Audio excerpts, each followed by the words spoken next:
I recently had a small trip back home to Norway and I took some makeup that I had with me here and I brought some other stuff here. It was mostly products that I wanted to put in my project pan. So let's do an updated project pan full face of makeup routine. Let's start with the Hourglass Vanish Stick Highlighter in Gold Flash. I've had this since 2020 and the reason why I'm using it underneath my makeup is because it is a little bit of a stiffer formula and it can lift your foundation a little bit. We're gonna continue with underpainting. This is the Appeal Juicy Pang Water Blush. This had some bad reviews and by the way, yeah, it's not a nail polish. But I decided to go ahead and buy it anyway. The thing with this product is that first it applies a very intense color but it shears out to completely nothing and then you go to apply more product and it lifts whatever you have underneath and it almost acts like a stain in a way and it definitely does stain your clothes. Lesson learned there. Close your cups. And I still have these two eyeshadow palettes. I did bring two concealers with me. One of them is the e.l.f. Hydrating Camo Concealer. This ended up being a little bit too light for me. Works just fine for my inner corner because it also oxidizes a little bit. And I do combine it with the Fenty Wear Even Hydrating Concealer. Now moving on to foundation, I brought with me two stick foundations. These are the Hourglass stick foundations in the shade Biscuit Natural. I've had this since January of 2019. That's 7 years. These are actually my oldest foundations that I have in my collection. To be honest, I haven't used them because these are expensive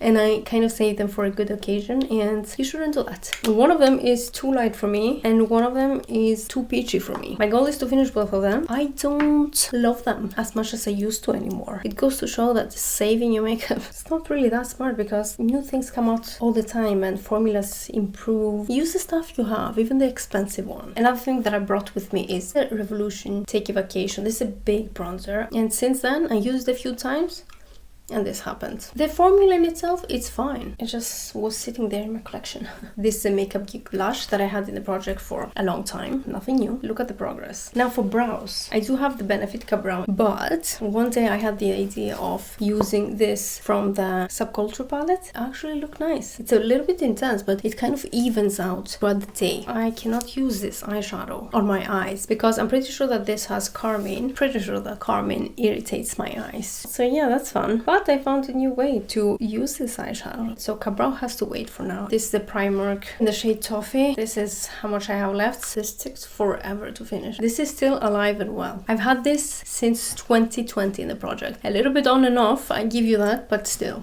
6 years. And lastly, MAC Fix Plus. This is one of those things that haven't been used for a long time for no reason. And this is the travel size, you know. Oh, this will finish real fast. Alright, so this is the updated full face of Project Pan. Well, almost full face of Project Pan makeup. See you in the next one.